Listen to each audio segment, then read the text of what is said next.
Greetings gamers! The footage you're seeing now is a solo of Mandrake the Maligician, a side boss in Lemuria that is considered currently one of the hardest bosses in Lemuria.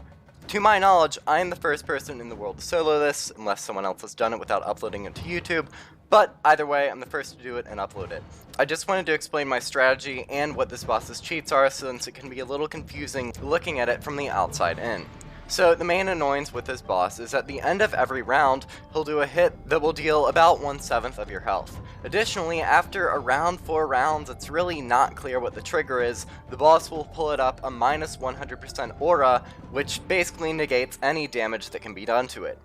If you're in a team setting, you'll probably just want to come up with a hit in about 4 turns and kill this thing really fast, but if you're solo, it gets a little more complicated.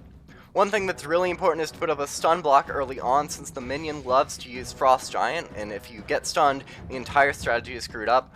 All the monstrology stuff I do is just for flexing, and also I enjoy monstrology and I wanted to get the extract solo. That was an additional challenge I put on myself. The main strategy I use here is using Beguile on Mandrake himself, because even though the Beguile isn't technically active until the turn after you cast it, it will still affect the AoE for both turns, which essentially makes this fight possible, because as long as you can get a Beguile in, you'll be avoiding 2 turns of the 1/7 of your health damage.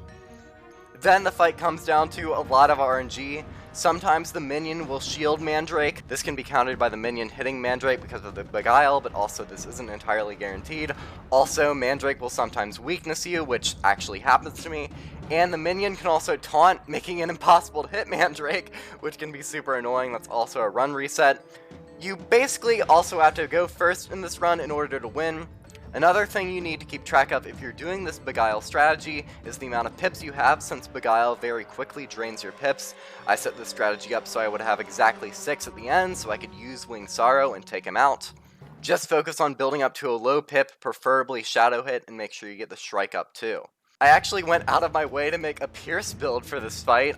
I'm using the Supreme Deadly Staff, which you can farm from Donkey Kong from the Donkey Kong themed questline, or you can just buy it off someone with Empowers. And I also have 3 6% Pierce Jewels equipped. Overall, this fight is a fun solo, although it's heavily RNG based. I think it is still possible with other schools if you were to get a Death Mastery and also a ton of TC Beguiles. I hope you enjoy the solo, and have a wonderful rest of your day. Expect more Lemuria content soon.